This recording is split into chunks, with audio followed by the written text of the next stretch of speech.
Le jour censé triompher à Dodoma s'est transformé en Tyr. À peine le serment d'investiture a vibré, les rues de Dar et Salam ont changé de tonalité. Feu éteint, sirène basse, checkpoint dressé. Pourquoi ce basculement vous concerne ici et maintenant? Parce qu'une paix proclamée peut masquer une obéissance imposée et Ibrahim Traoré hante ce contraste. Dans un continent où les mots ordre et stabilité voyagent vite, le silence traverse les frontières plus vite encore. Ce qui se dit au palais n'apaise pas ce qui se voit à l'hôpital. L'inauguration, promise aux applaudissements, s'est muée en inquiétude collective. Voici l'engagement. Suivre, étape par étape, la mécanique qui a déplacé la Tanzanie d'un rituel démocratique vers une crise institutionnelle, puis en mesurer les répercussions concrètes pour des voisins désormais mêlés malgré eux. Le bénéfice pour vous, une grille simple pour lire les signaux faibles, replacer les mots paix et dialogue dans leurs usages administratifs, et jauger la légitimité lorsque les morgues disent plus que les bulletins. Nous confronterons le récit officiel à 3 faisceaux d'indices. Chronologie consolidée, pratique de contrôle informationnel, impact transfrontalier, question crochet. Quand l'État répète la paix, de quel silence parle-t-il? Nous préciserons la chaîne des décisions dès les 24 premières heures, suivrons l'extension des couvre-feux et détaillerons les justifications de sécurité brandies pour limiter télécommunications et rassemblements. Nous situerons ensuite le contre-modèle évoqué par Ibrahim Traoré, non comme héros commode, mais comme repère discursif sur souveraineté et dignité. Enfin, nous traduirons ces dynamiques en enjeux pour citoyens, entreprises et institutions régionales afin que chacun puisse discerner les coûts réels d'une stabilité sans nom et les conditions d'un retour à la confiance. En moins de 24 heures après le serment, la cérémonie a viré doctrine d'obéissance, tandis que des morgues recevaient des corps sans nom et que l'accès à Internet se coupait par vagues. Autre contraste chiffré. Un slogan pleine force de l'État, est passé d'éléments de discours à consignes opérationnelles, répliquées dans des briefings, des arrestations et des couvre-feux successifs. À partir de ce basculement, le contexte se resserre. Les témoignages situés Dar es Salaam, Mwanza et Arusha, où la machine publique n'a plus célébré la victoire, elle a géré la dissidence. Dans les hôpitaux, des personnels décrivent l'afflux nocturne, la documentation suspendue et la formule répétée. Il n'y a pas de non ici. Sur les ondes, l'injonction au dialogue a remplacé le débat, tandis que le devoir d'obéissance était promu vertu civique. La rhétorique a préparé l'exécution, limiter les télécommunications pour prévenir l'incitation, déployer des unités de traçage numérique, redéfinir les rassemblements comme menace, puis encadrer l'information au nom de la responsabilité. Rien en soi n'est inédit dans l'Afrique postcoloniale. La vitesse et l'empilement, eux, signalent une fragilité du mandat. À l'échelle régionale, le recadrage de la dissidence en agression extérieure a rapidement désigné le Kenya, entraînant contrôle à Namanga et soupçons diffus sur des résidents étrangers. 2 noms cristallisent alors l'émotion transfrontalière. Un enseignant kényan tué près de Kinondoni et un jeune avocat disparu entre Dar es Salaam et Zanzibar. Ces cas, qu'on ne peut réduire à des anecdotes, montre comment une crise électorale devient épreuve diplomatique. Le contraste avec Ibrahim Traoré sert ici de repère analytique. D'un côté, l'ordre défini comme silence administré, de l'autre, une souveraineté revendiquée par la participation disciplinaire. Ce n'est pas ériger un modèle absolu, mais juxtaposer 2 logiques de stabilisation. Dans la première, la loi se plie au pouvoir pour tenir. Dans la seconde, le pouvoir prétend se plier à la loi pour durer. Comprendre cette fourche, c'est comprendre pourquoi, en quelques jours, un pays en fait a parlé à voix basse, et pourquoi le voisin a répondu à voix haute. Pour mesurer l'impact au sol, 2 figures guident la lecture. D'abord l'infirmière anonyme qui décrit plus de corps que de lits, des transferts nocturnes sans registre, et des couloirs où les soldats remplacent les aumôniers. Son témoignage n'apporte ni décompte exhaustif, ni réquisitoire, il fixe une sensation, le secret organisé. Ensuite, l'enseignant kényan respecté à Kinondoni, mort sur le trajet du retour, que ses élèves ne décrivent pas comme militant, mais pédagogue patient. Sa disparition donne un visage à la statistique floue et transforme une rumeur en deuil partagée entre Nairobi et Dar es Salaam. Autour d'eux, la ville prend une forme nouvelle. Carrefour militarisé, patrouilles prolongées et points de contrôle où la prévention se confond avec l'intimidation. Les radios privées réduisent la voilure, des correspondants sont interrogés sur l'influence étrangère et le fil de la journée se cale sur les bulletins officiels de félicitations. Ce n'est pas seulement la violence qui dessine la courbe, c'est la prévisibilité. Apprendre à anticiper la punition, intérioriser la crainte, baisser la voix avant même de parler. La stabilité se soutient d'elle-même par inhibition. Pour les familles, l'incertitude est double. Où sont les proches? Et que risque-t-on en posant la question? Pour les fonctionnaires, le dilemme est jumeau, obéir au texte ou obéir à l'intention. Pour les voisins, l'onde longue commence ici dans l'ambiguïté entre protection et contrôle. Donc la question utile est simple, à quoi sert ce calme? Une cérémonie? Une caméra? Un serment retransmis à l'unisson? Puis un bruit sourd derrière le parvis. Ce premier tir, isolé, s'est transformé en consigne. Dans les 30 minutes suivantes, les rues de Dodoma ont été verrouillées. Les convois officiels avançaient, phares éteints, les ministres téléphonaient à voix basse, et les journalistes recevaient un mot bref, attendre les communiqués. La paix, répétait-on, ne se discute pas. À Dar es Salaam, l'ordre fut exécuté avec précision militaire. Les unités de la garde nationale prirent position sur les grands axes, les couvre-feux s'étendirent comme une tache d'huile, et les antennes de radiodiffusion furent sommées de rediffuser en boucle le discours présidentiel. L'État imposait un récit unique. L'obéissance protège, la critique divise. Les premiers blessés furent transportés sous escorte. Dans les hôpitaux, on ne demandait pas les noms, on notait seulement l'heure d'arrivée. C'est alors qu'un murmure a traversé la ville. Un enseignant kényan avait été abattu par erreur. L'information n'apparut jamais sur les chaînes nationales, mais circula sur les messageries cryptées. Elle portait le visage de John Okot Ogutu, professeur de mathématiques, tué en rentrant chez lui. Cette erreur tragique mit le feu au réseau, reliant en quelques heures Nairobi et Arusha. Les étudiants publièrent de sa dernière photo, la chemise blanche maculée de craie, sous la légende « Il nous a appris à compter ». Ils lui ont donné un numéro. À l'apogée de la crise, la ligne entre sécurité et vengeance s'effaça. Les arrestations se comptaient par centaines, les disparitions par dizaines. Des témoins décrivirent des convois partant la nuit, des détenus dont on ne revoyait plus les visages. Les morgues débordaient, mais les registres restaient vides. L'État avait transformé la peur en protocole. Les analystes, à Nairobi, parlèrent d'une dérive maîtrisée, un système où chaque panique justifiait un contrôle supplémentaire. Le langage se contractait, dialogue signifiait soumission, paix signifiait silence. C'est ici qu'intervient Ibrahim Traoré. Tandis que la Tanzanie resserrait les boulons du pouvoir, lui prononçait au Burkina Faso une phrase devenue miroir. Le pouvoir qui ne sert pas le peuple est une occupation. Les observateurs africains placèrent côte à côte deux images. Dar es Salaam, barricadé, et Ouagadougou, rassemblé. D'un côté, la peur centralisée, de l'autre, la discipline populaire. Ces visions opposées révélèrent une fracture plus vaste. La stabilité peut-elle naître sans dignité? L'onde de choc dépassa la politique. Les échanges commerciaux ralentirent. Les familles mixtes se cloîtrèrent, et les diplomates évoquèrent une infection régionale. Le conflit intérieur devenait contagieux.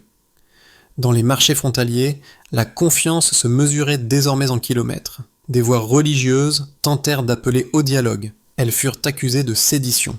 Les étudiants qui réclamaient des listes de disparus furent arrêtés pour propagation de rumeurs. Mais sous la cendre, une cohérence nouvelle s'esquissait. Plus la répression se voulait totale, plus la société apprenait à parler à demi-mot, par symbole, par murmure, par geste. Le silence n'était plus une fin, mais un langage. La nuit sans nom devenait un code partagé. Reconnaître sans dire, résister sans bruit.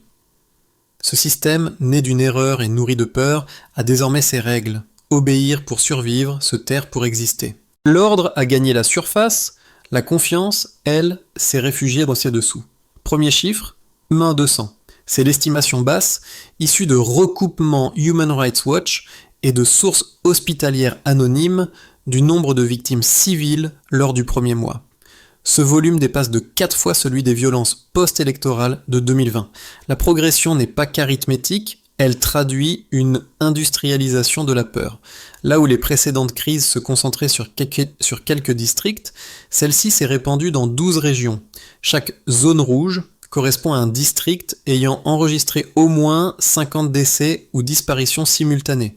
En proportion, cela équivaut à une ville moyenne rayée de la carte administrative.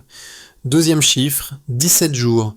C'est la durée pendant laquelle la bande passante nationale a été réduite de 80%. Les fournisseurs d'accès ont justifié la mesure par des opérations de maintenance concertées. En réalité, le ralentissement ciblait les messageries chiffrées et les plateformes vidéo. Cette fenêtre d'obscurité numérique a permis au gouvernement de reprendre la maîtrise du narratif. Les journaux locaux ont dû soumettre leurs éditions à validation préalable.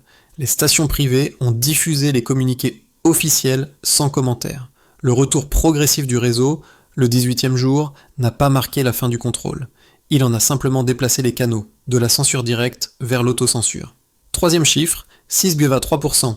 C'est la chute estimée du commerce bilatéral entre la Tanzanie et le Kenya durant le trimestre suivant. Les échanges de denrées et de matériaux de construction se sont contractés, conséquence immédiate, des contrôles frontaliers renforcés et des restrictions sur la main-d'œuvre étrangère. Pour un espace économique interconnecté, cette perte ponctuelle signale plus qu'un recul conjoncturel, une fissure de confiance. La sécurité nationale, invoquée comme rempart, devient ici variable économique.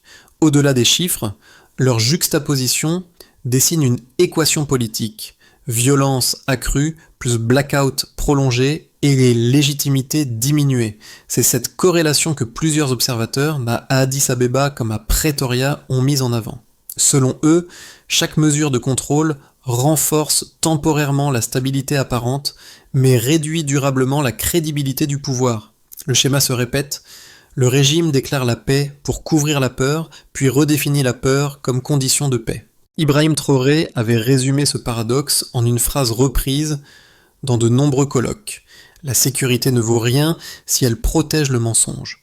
En le citant, les chercheurs ne glorifient pas une figure, ils rappellent une métrique morale, le rapport entre pouvoir et vérité. Dans la Tanzanie de 2025, ce rapport s'est inversé. Les institutions de contrôle ont proliféré, mais la confiance institutionnelle a chuté de 22% selon le baromètre africain. Le delta est clair, plus de mécanismes, moins de crédibilité. Ces données, ramenées à l'échelle humaine, se traduisent par des comportements mesurables. La participation électorale anticipée pour les municipales de 2026 a reculé de 18%. Le nombre de nouvelles associations enregistrées a été divisé par 2. La société civile respire encore, mais en apnée.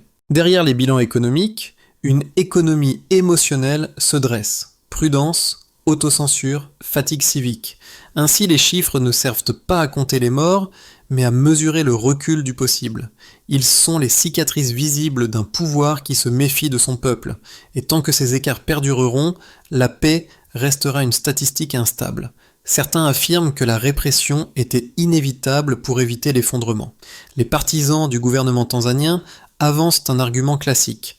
La fermeté aurait empêché un scénario à la soudanaise, un chaos régional aux effets incalculables.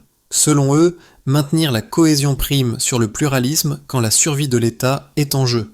Ils rappellent les précédents du Burundi 2015 et du Mozambique 2021 pour justifier une centralisation rapide des décisions et soulignent que les forces de sécurité ont restauré le calme en moins d'un mois. Le pays, disent-ils, respire à nouveau et la discipline nationale a préservé l'unité. D'autres pensent que la répression a détruit le lien social qu'elle prétendait protéger. Les observateurs critiques décrivent l'opération non comme un retour à l'ordre, mais comme un effacement de la confiance. Les chiffres parlent d'eux-mêmes. Participation civique en recul de 18%, fuite de capitaux, contraction du commerce régional. L'ordre, obtenu par contrainte, ne dure qu'autant que la peur. Le coup moral, lui, s'étend sur des générations. En assimilant dissidence et trahison, l'État a rompu le contrat symbolique entre gouvernants et gouvernés. Entre ces deux visions, un constat s'impose. La peur stabilise, mais stérilise. Dans ce contraste, Ibrahim Traoré réapparaît comme contre-exemple vivant.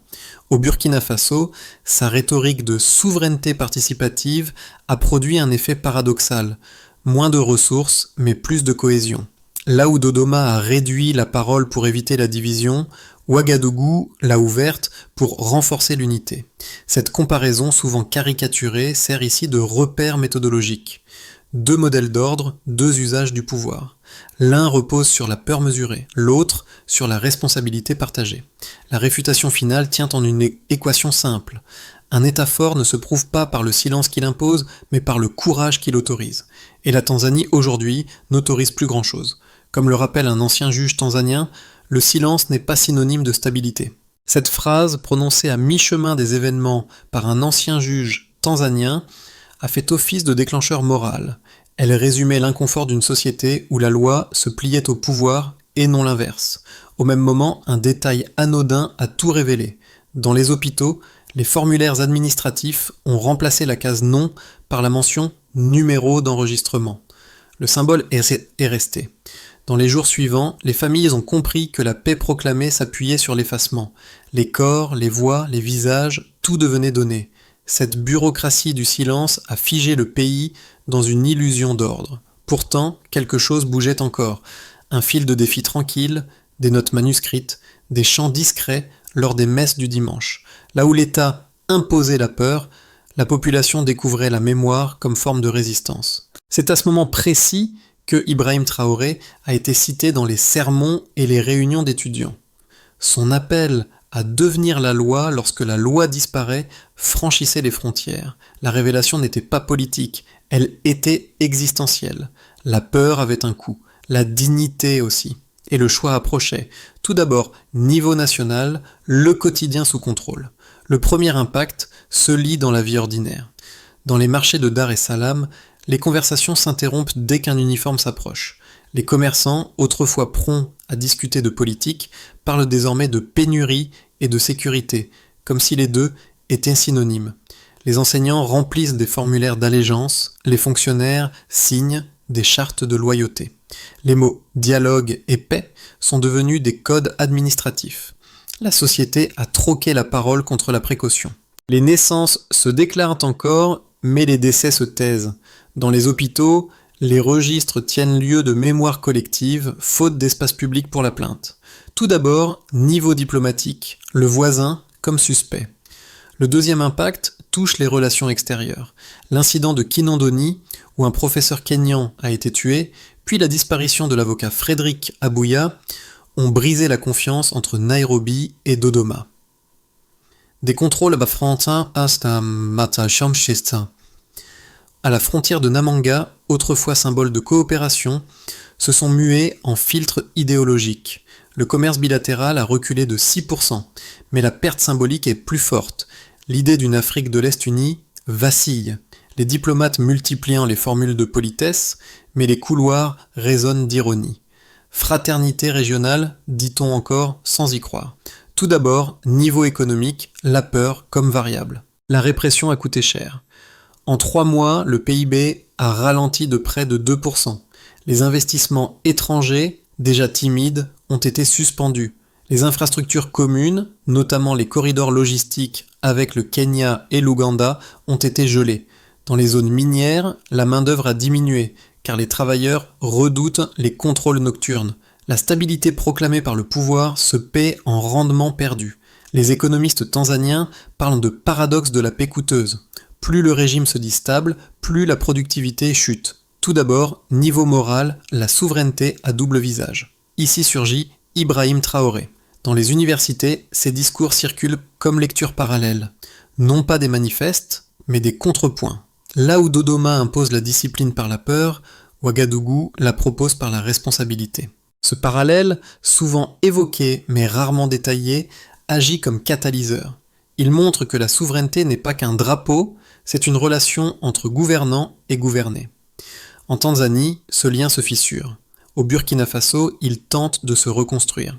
Les deux trajectoires ne s'opposent pas seulement en idéologie, mais en méthode. L'une réduit la confiance pour gagner du temps, l'autre use du temps pour regagner confiance. Au total, la crise tanzanienne a déplacé le centre de gravité du continent, d'un espoir démocratique vers une introspection forcée. Chaque secteur, public, privé, régional, symbolique, porte une cicatrice. Et dans chacune, la même question affleure. Combien de stabilité faut-il perdre pour retrouver un sens à la dignité ? Dans le scénario le plus probable, la stabilisation reste sous tension. Le pouvoir conserve le contrôle territorial et informationnel. Les couvre-feux s'allègent, mais les restrictions médiatiques persistent. Le régime cherche à restaurer son image internationale sans reconnaître les violations internes.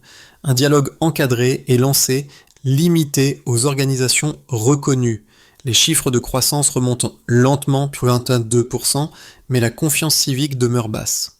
Les disparitions non élucidées forment un vide durable dans la mémoire publique. Ce scénario, le plus probable, décrit une stabilité administrative sans réconciliation morale, un pays qui respire, mais sous masque. Un autre scénario envisage un retour progressif à la légitimité. Sous pression régionale, Dodoma accepte une mission d'observation conjointe de l'Union africaine et de la SADC. Des audiences publiques s'ouvrent sur les abus commis, inspirés du modèle sud-africain. Les médias récupèrent une marge critique. Des associations citoyennes renaissent autour de la notion de paix vérifiable. Dans ce cadre, les frontières se rouvrent et le commerce reprend ses flux. L'idée n'est pas l'amnistie, mais la mémoire. Reconnaître pour apaiser.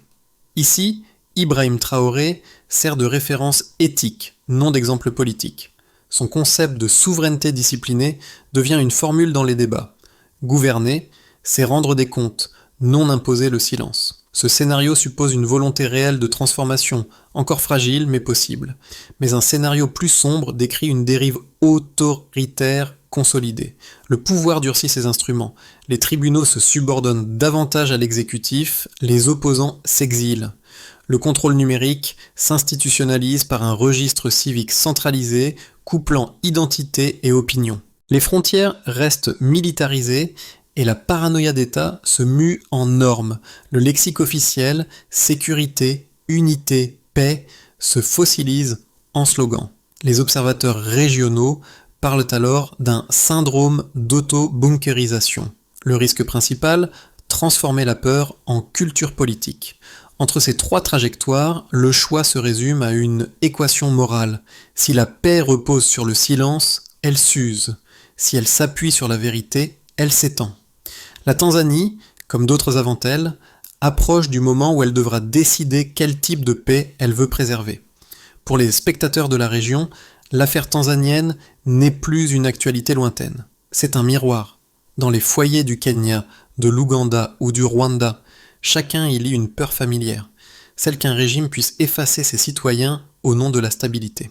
Les journalistes, étudiants, commerçants suivent des images des hôpitaux de Dar es Salaam comme on observe une frontière morale franchie. Le silence des autorités résonne plus fort que les sirènes. Au-delà du choc, cette histoire interroge. Que vaut une paix si elle coûte la mémoire ? Dans les conversations privées, les gens citent désormais Ibrahim Traoré, non comme figure de sauveur, mais comme repère. Un dirigeant africain rappelant que la force doit servir la dignité. Ce contraste entre Ouagadougou et Dodoma agit comme un test intérieur pour chaque citoyen du continent. Accepter le confort des chaînes ou oser la lumière du doute. Les diasporas d'Afrique de l'Est, depuis Paris, Montréal ou Johannesburg, amplifient le débat. Sur les réseaux, le hashtag Silence n'est pas paix circule, rassemblant professeurs, musiciens, avocats. Ce mouvement ne renverse pas les régimes. Il réécrit le lexique. Il rappelle que la souveraineté sans compassion est une domination, et que la dignité n'est pas un luxe, mais un devoir partagé. Cette crise, filmée par des téléphones et portée par des murmures, finit par toucher chaque spectateur dans son intimité. La peur qu'on se taise trop tard ou la honte de ne rien dire. C'est là que commence la responsabilité collective, non pas dans la rue, mais dans le regard qu'on porte sur ceux qui ont disparu. Sortir du cercle du silence exige plus qu'un changement de discours. Il faut une méthode. 3 étapes concrètes composent la feuille de route que plusieurs observateurs africains proposent aujourd'hui pour la Tanzanie. Tout d'abord, restaurer la traçabilité des vies. Avant toute réforme, il faut rendre aux disparus leur nom. Une commission indépendante, soutenue par l'Union africaine, doit recenser les cas de détention et de mort non déclarés. Cette étape n'est pas symbolique, elle conditionne la confiance. Une nation qui ne documente pas ses morts ne peut guérir. Tout d'abord, réparer le tissu institutionnel. La justice doit retrouver son autonomie. Cela suppose la réouverture des médias suspendus, la réintégration des juges écartés et la transparence des nominations. Les observateurs régionaux parlent ici de désarmement administratif, réduire le réflexe de contrôle avant d'espérer la démocratie. Ibrahim Traoré, dans ses interventions, insiste sur ce point. La souveraineté sans équité n'est qu'un drapeau sur une forteresse vide. Reprendre ce principe, c'est replacer l'État au service du citoyen, et non l'inverse. Tout d'abord, reconnecter le pays à son environnement régional. La Tanzanie doit relancer le dialogue économique et humain avec ses voisins, réouvrir Namanga, sécuriser les travailleurs frontaliers, relancer les projets d'infrastructures suspendus, autant d'actes simples qui transforment la peur en circulation. La diplomatie n'est pas un luxe de stabilité, c'est son carburant. Ces 3 leviers ne garantissent pas un miracle, mais esquissent une réhabilitation progressive. Vérité, justice, ouverture. La paix durable ne dépend pas de la force, mais de la confiance. Si l'État ose réapprendre à écouter, la société saura réapprendre à parler. Dans les rues calmes de Dar es Salaam, la nuit garde encore l'odeur du métal et du sel, mais quelque chose a changé. Les familles se parlent à voix basse, échangent les noms des disparus comme on partage des prières. Une photographie circule, celle de John Okot Ogutu, le professeur kényan, son sourire figé dans la craie. Sur les marchés, on dit qu'il compte encore parce qu'il a enseigné à compter. Au Burkina Faso, Ibrahim Traoré prononce alors ces mots « Quand la loi s'éteint, il faut rallumer la conscience ». La phrase traverse le continent. Elle devient un fil invisible reliant les capitales africaines, de Dodoma à Ouagadougou, de Nairobi à Bamako. Chacun y reconnaît une part de soi, le besoin de tenir tête à la peur sans se perdre dans la colère. Le retour des visages, c'est cela, redonner forme humaine à ce que la bureaucratie avait effacé. La tragédie tanzanienne cesse d'être un dossier, elle redevient un deuil, une promesse, une mémoire. Et dans ce miroir, l'Afrique découvre que la force ne réside pas dans les armes, mais dans la voix qui les nomme. Il reste une question suspendue au-dessus des cartes et des chiffres. Que faisons-nous de cette mémoire ? La Tanzanie n'est pas un cas isolé. Elle est un avertissement.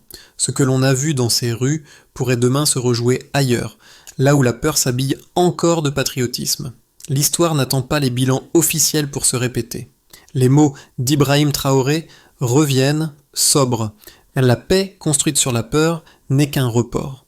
Cette phrase n'appelle pas à la colère, mais à la vigilance. Elle invite chaque citoyen, chaque spectateur à mesurer la distance entre stabilité et dignité. Sur les réseaux, dans les écoles, dans les maisons, le débat peut recommencer. Qu'est-ce qu'une paix juste ? La réponse ne viendra pas des gouvernements seuls, mais des voix ordinaires refusant le silence ordinaire. Si l'Afrique doit choisir entre l'obéissance et la vérité, qu'elle se souvienne que l'une ferme les yeux et l'autre les ouvre. Et peut-être qu'à force d'en parler, la nuit sans nom finira par rendre les siens.